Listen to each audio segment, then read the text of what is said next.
nggak gampang, istilahnya tuh nggak gampang basi lah ini.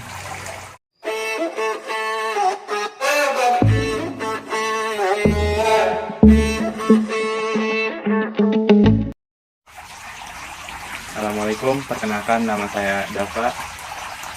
Di channel ini saya akan membagikan tips-tips bagaimana cara berbudidaya lobster air tawar. Tonton terus videonya, jangan lupa like dan subscribe. Terima kasih. Di video kali ini saya akan membahas mengenai pakan-pakan apa aja yang bagus untuk lobster air tawar. Nah, saya merekomendasikan ini pakan alami. Yang pertama itu ini singkong. Ini singkong udah diparut pakai parutan kelapa, dan ini yang satunya lagi pakai parutan wortel. Yang sebelah sini pakai parutan wortel, ini parutan kelapa. Nah, itu. Terus selain itu ada juga pakan kacang kedelai. Nah, ini kacang kedelai. Ini murah, sekitar berapa ya? 15.000 1 kilo ya. 1 kilo 15.000 ini. Nah, kalau ini singkong berapa? Sekilonya tuh kemarin pokoknya sekitar itu 10.000. Murah kok ini. 10.000 udah 1 kilo. Nah, ini dua pakan ini sih kita rekomendasi. Kenapa sih Mas itu pakannya yang satu harus pakai parutan kelapa, yang satunya? Nah, kalau untuk singkong itu kan nggak mungkin ya singkong utuh langsung dimasukin ke lobster itu dikasih, enggak, sulit kalau langsung gitu ya mungkin nggak bisa juga ya. Ini untuk mempermudah aja sih, untuk mempermudah lobsternya makan. Kan kalau yang ini teksturnya kan halus banget ya teksturnya ini. Nah, ini biasanya untuk burayak, ini singkong kayak gini biasanya untuk burayak. Dan kalau yang ini parutan segini tuh untuk yang ya yang udah indukan lah, bisa. Nah, kalau ini kacang kedelai itu nggak usah dimasak dulu ya teman-teman, langsung dimasukin aja nih. Contohnya kayak gini ada. Nah, itu langsung dimasukin aja, nggak perlu direbus, nggak perlu dimasak atau apa, langsung masukin, celupin. Nah, ini juga sama, nggak perlu direbus, langsung parut, terus ini deh kasih pakan lobsternya. Nah, ini ada beberapa burayak Clarky yang udah netes ya, usianya sekitar 3 mingguan ini, 3 minggu. Nah, ini kita mau coba kasih pakan alami aja, pakan alami dari singkong nih. Ini. Nah, itu kelihatan nggak? Nah, itu ya. Ini yang pakai parutan kelapa ya? Iya. Pakai parutan kelapa ini. Oke, coba mau kita kasih. Ini caranya sama sih, tinggal di ini aja, celupin. Tuh, kalau lobsternya ntar juga dia makan sendiri sih. Gitu. Udah, mungkin itu aja ya. Oh ya, selain pakai singkong itu juga bisa pakai tahu putih. Sama caranya juga, tinggal dibejek aja tahu putihnya, langsung dimasukin ke kolam. Nah, ini sekarang pakan yang kita udah perut pakai serutan wortel. Nah, ini untuk yang itu tuh, untuk yang besar. Nah, itu ntar dia biasanya makan. Cuman ini karena masih siang jadinya masih kenyang mungkin. Pakan kacang kedelai putih. Pemberiannya juga secukupnya aja itu. Dan nggak perlu direbus, praktis. Langsung masukin, langsung dipakan sama lobster. Nah, itu saja. Itulah dua pakan alami untuk lobster air tawar. Sebenarnya itu saya biasa pakai 4 pakan.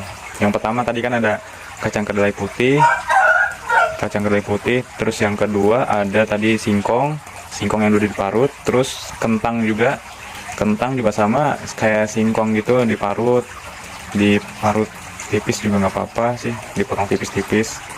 Terus yang keempat itu apa, biasanya itu tahu sih, biasanya tahu gitu. Tahu juga itu untuk burayak sih biasanya, itu jarang sih saya pakai, cuma untuk burayak aja.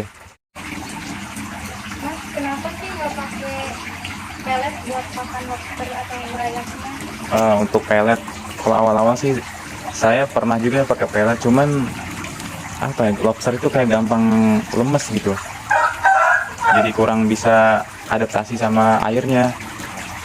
Nah, terus saya juga dapat info-info dari teman gitu ya, info-info teman yang budidaya lobster juga, katanya emang kurang bagus sih pelet itu, kurang bagus untuk lobster juga. Kalau keunggulan dari pakan alami itu apa ya, Mas? Nah, pakan alami pertama emang murah, itu pasti murah, dan juga mudah didapat sih. Biasanya nanam juga kan, singkong nanam bisa, itu udah ada pohonnya tuh, nanam terus udah sih itu. Cuman kalau kayak kentang itu emang agak mahal ya, cuman jarang juga kita pakai kentang. Biasanya itu sih kacang kedelai, terus singkong tuh yang murah-murah aja sih. Terus ini selain itu keunggulannya juga dia apa ya, nggak gampang, istilahnya tuh nggak gampang basi lah ini gitu. Terus kalau nggak dimakan juga dia nggak nimbulin apa ya, kan kalau pelet itu kalau basi atau busuk itu udah amoniaknya tinggi ya, kolam air. Nah, kalau pakan alami itu insya Allah aman sih dia, insya Allah aman gitu. Terus kalau alami juga kan tinggal kita apa ya, selang-seling aja gitu. Misalnya hari ini kacang kedelai, besoknya singkong, besoknya lagi apa, tahu gitu. Itu aja sih pakan alaminya gitu. Nah, mungkin itu saja ya video kali ini. Kalau kita bisa simpulkan itu akan yang alami yang udah tadi kita bahas itu, yang pertama ada kedelai putih, terus yang kedua ada singkong udah diparut, terus ada juga kentang itu cuman kita belum beli tadi, belum sempat beli kentang. Terus yang terakhir tahu, biasanya tahu juga sama, di apa, remes-remes gitu, sama sih, langsung dikasih pakan. Terus nah, dari keempat itu udah nggak usah direbus atau apa segala macem, nggak usah, cuman ya kalau singkong itu diparut. Terus kalau apa, kentang juga sama diparut. Kalau tahu ya tinggal diremes gitu kan. Tahunya tahu putih ya teman-teman, langsung dikasihin, udah aman sih. Itu keempat itu ya. Terus apa ya, kalau pelet itu kita nggak pakai karena ya itu tadi udah saya jelasin ya. Atau dengan kata lain, ibaratnya pelet itu kayak Indomie gitu kalau untuk manusia gitu ya kan, ibaratnya Indomie.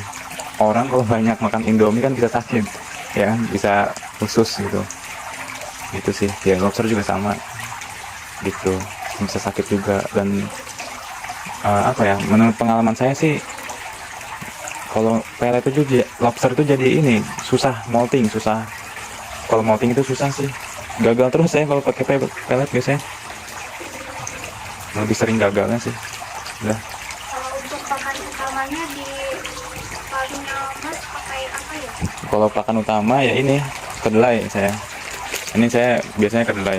Biasanya nih kalau harinya itu Seninnya kedelai, Selasanya singkong. Udah itu sih, singkong. Terus kalau misalkan ada tahu ya kasih tahu gitu sih. Udah itu aja, kedelai, besoknya singkong, besok lagi tahu, besok lagi kedelai lagi, awal singkong lagi, gitu aja sih, putar-putar terus. Udah gitu ya. Mungkin itu aja video untuk kali ini. Besok saya akan bahas tentang bagaimana cara merawat air gitu biar nggak cepat keruh, dan juga menjaga kesehatan lobster ya teman-teman. Oke, jangan lupa like dan subscribe untuk menambah pengetahuan lobster air tawar. Oke, see you next time.